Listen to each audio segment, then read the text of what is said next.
Bonjour à tous, comment allez-vous? Je suis le pasteur Antonio Junior, et aujourd'hui je souhaite aborder un sujet souvent polémique, la dîme. J'ai noté ici les principales questions que tout le monde se pose à propos de la dîme et je vais y répondre dans cette vidéo. Ce sont des questions comme: la dîme est-elle obligatoire? Dois-je donner toute la dîme à mon église ou puis-je moi-même aider des institutions caritatives par exemple? Si je ne donne pas la dîme, serai-je maudit et la sauterelle détruira-t-elle mes biens? Où parle-t-on de la dîme dans le Nouveau Testament? Que dit Jésus à ce sujet?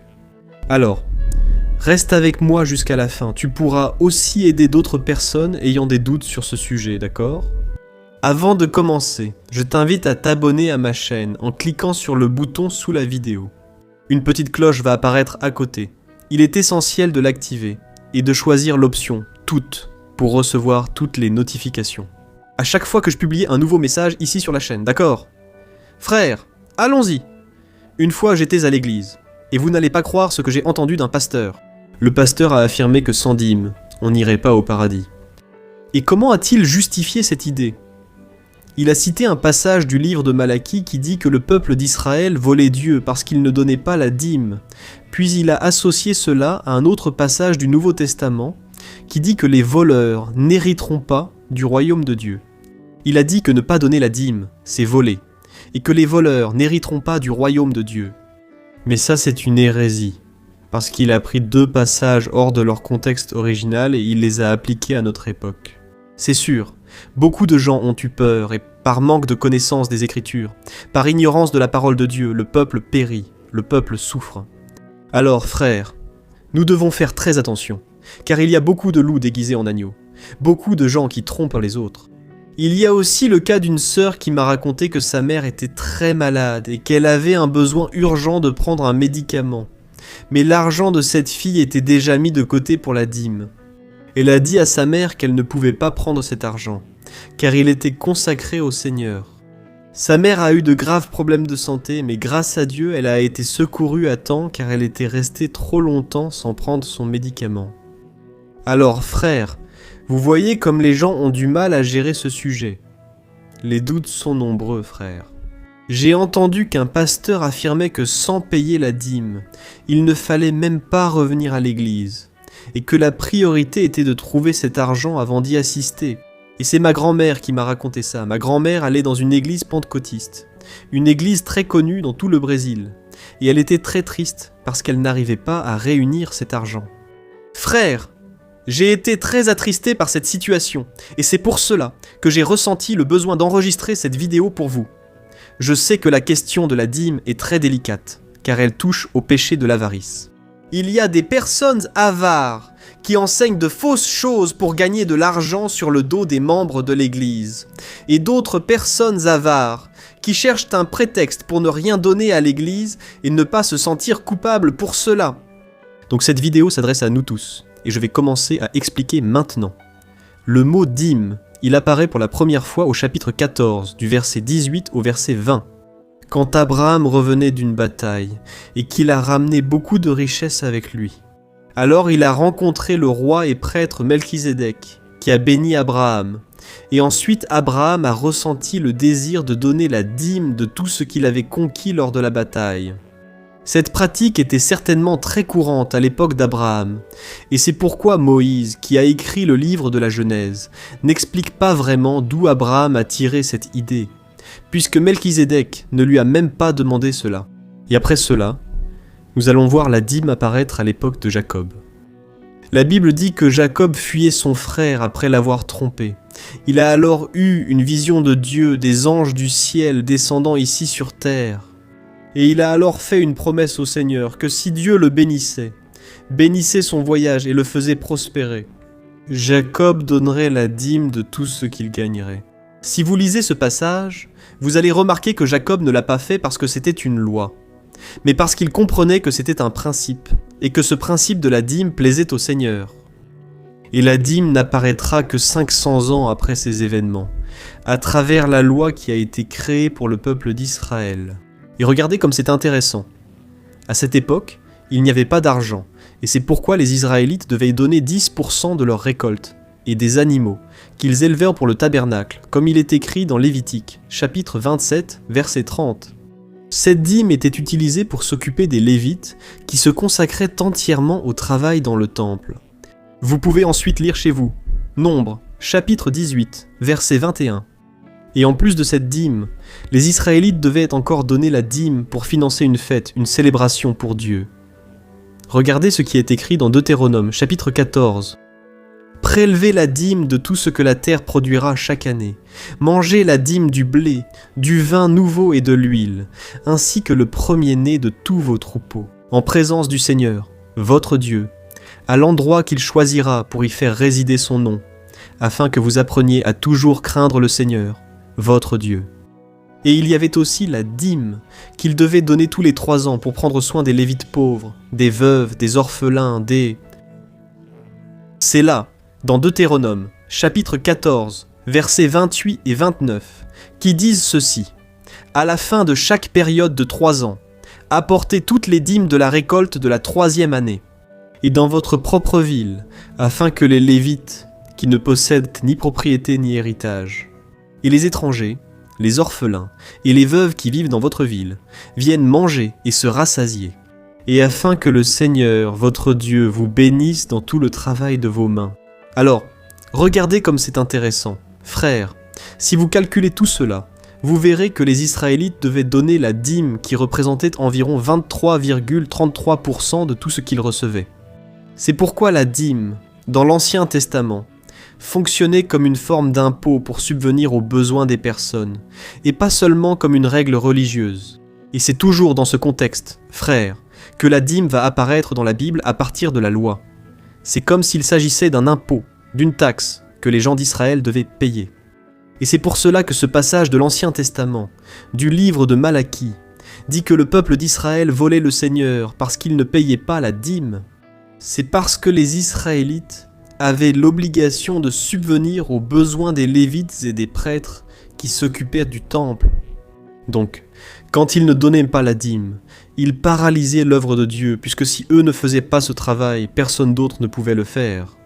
Alors frères, le temple tout entier, les choses de Dieu étaient abandonnées, et le peuple cessait aussi de recevoir l'instruction. À travers ces hommes, ils apprenaient comment vivre une vie avec Dieu, et par conséquent, ils retournaient à leur vie de péché, et ils récoltaient les malédictions. Les choses n'allaient pas bien, et Dieu lui-même dit qu'ils semaient. Mais il semblait qu'ils ne voyaient pas la récolte. Ils rassemblèrent de l'argent, mais c'était comme s'ils le mettaient dans un sac percé. Alors, dans ce livre de Malachie, chapitre 3, qui est très utilisé, n'est-ce pas, par beaucoup de pasteurs, pour faire peur aux gens, en ce qui concerne la dîme, il parle de ce contexte-là, et non de notre réalité actuelle, puisque nous n'avons même plus d'institutions comme autrefois. Et c'est dans ce contexte que Jésus parle aussi de la dîme, dans le seul passage du Nouveau Testament concernant cette pratique. Regardez ce qu'il a dit aux religieux de son époque. « Malheur à vous, maîtres de la loi et pharisiens, hypocrites, vous donnez la dîme de la menthe, de l'âneth et du cumin, mais vous avez négligé les préceptes les plus importants de la loi, la justice, la miséricorde et la fidélité. Vous devez pratiquer ces choses sans omettre celles-là. Regardez cela, frères. Pour beaucoup de personnes, ce passage est la preuve claire que tout le monde doit donner la dîme, puisque Jésus en parle dans le Nouveau Testament. Mais nous devons comprendre une chose très importante que peu de gens savent. Quand le Christ a dit que ces hommes devaient obéir à la loi, c'est parce que Jésus était juif. Jésus est né sous la loi de Moïse, comme il est écrit dans Galates, chapitre 4, verset 4, et c'est pour cela que Jésus a vécu selon la loi. Mais faites attention à ce qu'il a dit dans Matthieu, chapitre 5, versets 17 et 18. Faites attention. Ne croyez pas que je sois venu abolir la loi ou les prophètes. Je suis venu accomplir, non abolir. Je vous le dis en vérité. Tant que le ciel et la terre existeront, pas une seule lettre, pas un seul trait de la loi ne disparaîtra, jusqu'à ce que tout soit accompli. Alors, frères, Jésus a clairement indiqué que la loi devait être accomplie même pendant son ministère, car s'il transgressait la loi, il serait alors pécheur, comme moi, comme vous, comme n'importe qui, et ainsi, il n'aurait pas accompli sa mission ici sur terre, qui était de libérer l'homme du péché. Et, en effet, la Bible dit que Jésus a accompli toute la loi, Le diable voulait que Jésus pêche sur un seul point de la loi, et ainsi il serait pécheur comme n'importe lequel d'entre nous. Mais Jésus, il a été la seule personne à réussir à accomplir toute la loi. Il a été circoncis le 8e jour, il a été présenté à la synagogue, il a assumé son sacerdoce à l'âge de 30 ans, et il a fait tout ce que la loi ordonnait. Et vous devez vous souvenir de ce passage où Jésus a guéri les 10 lépreux. La Bible dit qu'un seul d'entre eux est revenu pour remercier, et lorsque cet homme est revenu et a adoré le Seigneur pour ce miracle, Jésus lui a ordonné d'aller se présenter au prêtre et de lui offrir une offrande que Moïse a ordonnée dans Lévitique 14. Et aujourd'hui, est-ce que lorsque quelqu'un reçoit une guérison, il doit se présenter au prêtre et lui offrir une offrande en signe de gratitude pour ce miracle? Bien sûr que non. C'est pourquoi, mes frères, il est très important de comprendre que la nouvelle alliance n'a pas commencé à la naissance de Jésus, mais à partir de sa mort.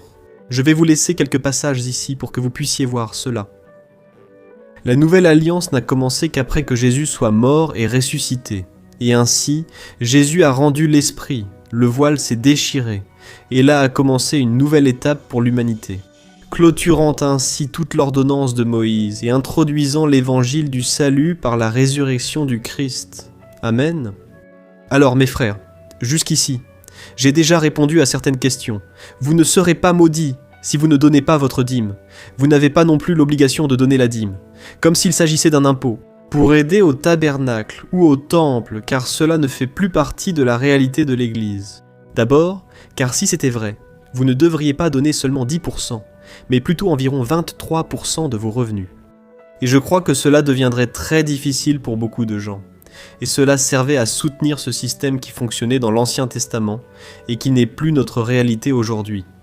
Mais restez avec moi jusqu'à la fin parce que je vais clarifier encore quelques points très importants et je vais donner mon avis. Je vais vous montrer comment je fais par rapport à ce sujet. Si vous lisez le Nouveau Testament, vous verrez qu'après la résurrection de Jésus, il n'y avait aucun ordre, aucun verset, disant que vous devez donner la dîme, qui représente 10%, mais plutôt que vous devez contribuer selon ce que vous avez décidé, dans votre cœur. C'est écrit dans la 2e lettre aux Corinthiens, au chapitre 9. Je veux vous lire ce que l'apôtre Paul a dit. « Que chacun donne comme il l'a décidé dans son cœur, sans tristesse ni contrainte, car Dieu aime celui qui donne avec joie. Amen. » Regardez cela, frères. Les apôtres comprenaient que dans la nouvelle alliance, les chrétiens devaient vivre selon la générosité, et non comme une obligation, comme s'il s'agissait du paiement d'un impôt. Tout comme Abraham, qui lorsqu'il a donné la dîme à Melchizedek, ne l'a pas fait à cause d'une loi ou d'une obligation, mais comme une manière d'honorer et de remercier le Seigneur. Dieu aime celui qui donne avec joie, et non celui qui le fait par obligation ou par peur d'être maudit. Alors là, le vrai chrétien doit être reconnu par son amour, par sa générosité, par sa foi, par son obéissance, parce qu'il reconnaît que Dieu est son pourvoyeur. Et, avec cela, il a le désir d'aider l'œuvre de Dieu, de voir le royaume de Dieu avancer, atteindre plus de personnes à travers l'évangélisation et des actions sociales. Et dans l'église de Corinthe, par exemple, l'apôtre Paul a dit que les frères devaient mettre de côté une partie de leurs gains pour aider l'église. Voyez ce qui est écrit dans la première lettre aux Corinthiens, chapitre 16. « Pour la collecte pour le peuple de Dieu, faites comme j'ai ordonné aux églises de Galatie, le premier jour de la semaine, que chacun de vous mette de côté une somme d'argent selon ses revenus, en la réservant, afin qu'il n'y ait pas besoin de faire des collectes lorsque j'arriverai. Regardez ça, frères, et faites bien attention à ce qu'il a dit, selon vos revenus. Beaucoup de personnes demandent si la Bible parle des 10% dans le Nouveau Testament, mais comme je l'ai dit, l'Église n'en parle pas. L'Église a simplement repris les 10% de l'Ancien Testament et les a fixés comme minimum recommandé pour l'offrande du chrétien. Moi-même, frère, j'ai été très béni lorsque j'ai commencé à donner la dîme, comme une façon de remercier Dieu de subvenir à mes besoins. C'est une décision que j'ai prise avec ma femme, et je me sens très bien avec cela. Je sais que beaucoup de personnes pourraient peut-être critiquer, mais je loue Dieu pour l'opportunité, pour le privilège de pouvoir aider l'œuvre de Dieu avec mes 10%. Et je vois cela aussi comme une façon de me discipliner. Parce qu'à une certaine période de ma vie, j'ai pris la décision de ne pas établir de montant, ni de pourcentage. Mais j'ai compris, frère, que je n'aidais pas vraiment, car j'attendais simplement qu'une opportunité ou un besoin se présente. C'était une période où je vivais à l'étranger, et je ne fréquentais pas d'église. Alors j'ai compris que cela ne m'a pas fait du bien. Et quand j'ai recommencé à donner la dîme, je me suis senti très bien. Et jusqu'à aujourd'hui, je suis très reconnaissant à Dieu de pouvoir aider, de contribuer à l'œuvre de Dieu. Frères, nous devons faire très attention au péché d'avarice. Nous ne pouvons pas être égoïstes, et nous ne devons jamais cesser de contribuer. Et comme Paul l'enseigne, les chrétiens ne doivent pas se sentir obligés de donner toujours 10%, mais plutôt selon leurs revenus.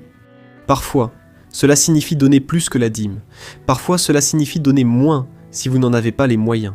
Alors, chacun doit prier, demander la sagesse à Dieu, pour contribuer de la meilleure façon possible et sans avoir cette peur d'être maudit, de récolter une malédiction, que le dévoreur vienne chez toi et vole tout ce que tu as. Alors, nous devons comprendre que c'est une loi de l'Ancien Testament et malheureusement, frère, je sais, Muitas pessoas não ajudam. tu peux le voir dans ta propre église, ici dans mon église aussi. Cela gêne énormément la croissance, l'avancement du royaume de Dieu. D'autant plus qu'aujourd'hui, tout a besoin d'argent, n'est-ce pas ? Même l'apôtre Paul, il demandait des offrandes, il demandait que les gens aident, parce qu'il savait que sans argent, c'est beaucoup plus difficile, n'est-ce pas ? Et une fois, il a reçu une aide de l'église de Philippe, et il a fait un compliment à ces personnes. Je veux te lire ce qui est écrit dans Philippiens, chapitre 4. Comme vous le savez, Philippiens, à vos débuts dans l'évangile, quand je suis parti de Macédoine, aucune église n'a partagé avec moi, en ce qui concerne donner et recevoir, sauf vous. Car, lorsque j'étais à Thessalonique, vous m'avez envoyé de l'aide, non pas une seule fois, mais 2, lorsque j'en ai eu besoin. Ce n'est pas que je recherche des offrandes, mais ce qui peut être crédité sur votre compte. J'ai tout reçu, et ce que j'ai est plus que suffisant. Je suis pleinement pourvu maintenant que j'ai reçu d'Épaphrodite les dons que vous avez envoyés. Elles sont une offrande au parfum agréable, un sacrifice acceptable et agréable à Dieu. Mon Dieu pourvoira à tous vos besoins selon ses glorieuses richesses en Christ Jésus. Regardez cela, frères, quelle bénédiction. Paul est ici très heureux parce qu'il a reçu les offrandes des frères, et il a dit que Dieu pourvoirait à chacun des besoins de ces personnes parce qu'elles ont plu à Dieu. Il est évident que donner la dîme et les offrandes n'est pas une garantie que rien ne vous manquera, d'accord ? Je dois le dire, car beaucoup viennent me voir en disant « Pasteur, je donne la dîme, je donne fidèlement la dîme. Pourquoi ma vie est-elle si difficile ? Pourquoi ai-je toujours des problèmes d'argent ? » Frères et sœurs, comprenez que la dîme n'est pas une garantie de réussite financière, d'accord ? Nous devons être de bons gestionnaires de tout ce que Dieu nous donne.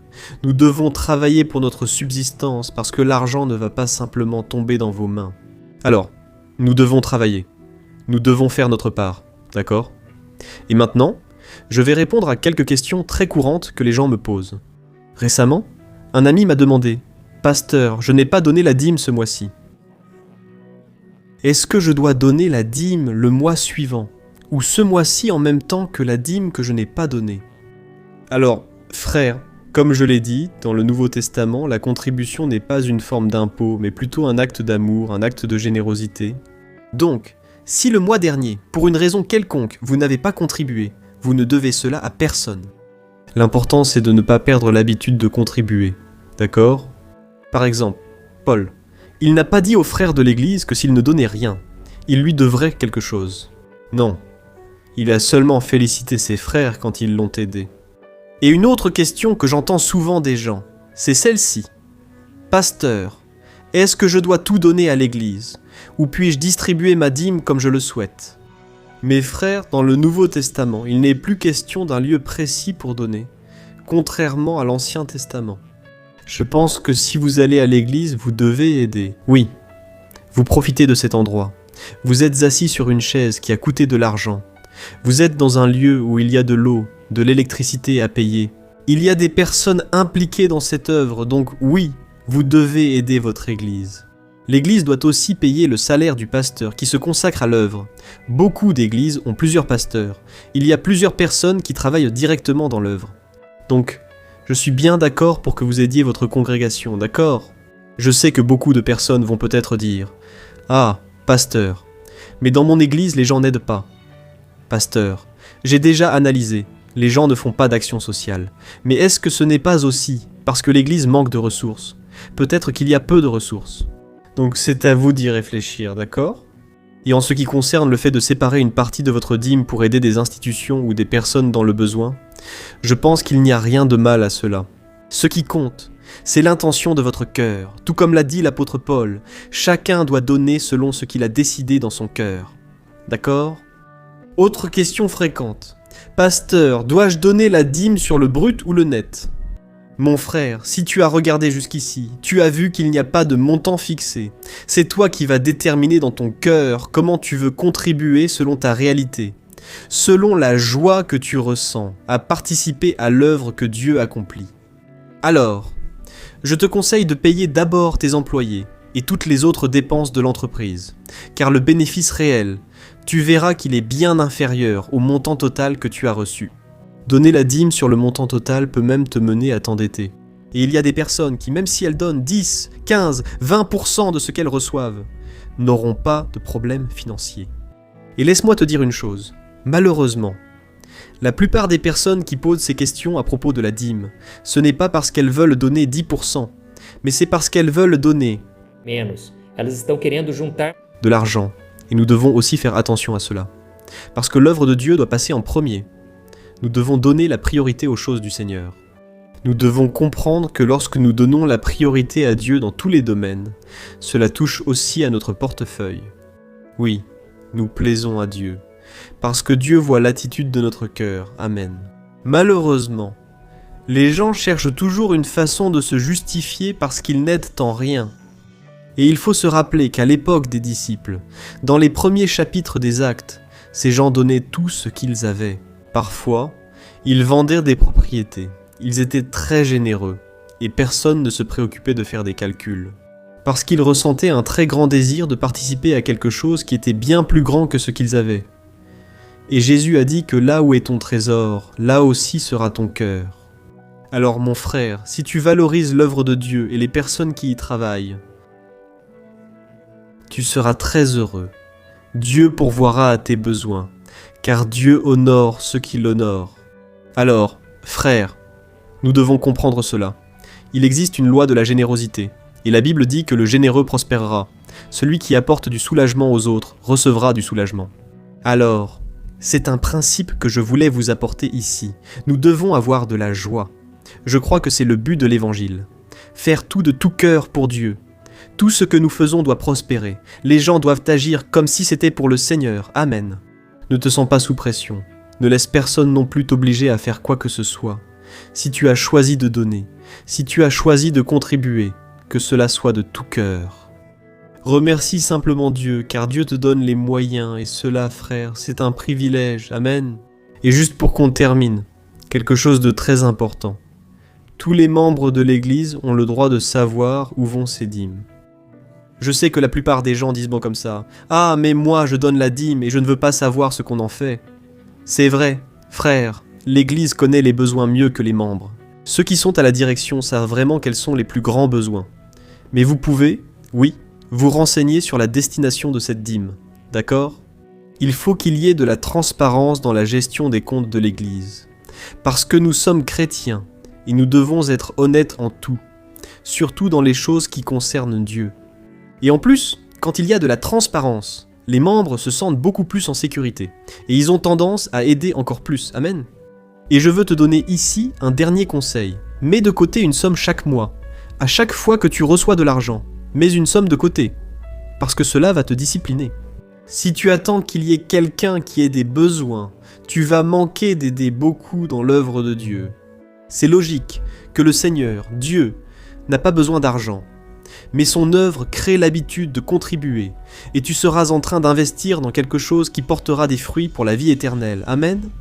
Je suis le pasteur Antonio Junior, j'espère que tu as aimé, j'espère avoir éclairci tes doutes, et maintenant je te demande... Compartilhe. Envie para o maior número de pessoas. Tu connais, parce que beaucoup de personnes ont des doutes à propos de cette aide. Ça va t'aider, ça va t'aider, ça va t'aider, ce que Dieu dit à ce sujet, d'accord ? Que Dieu te bénisse, et à la prochaine vidéo.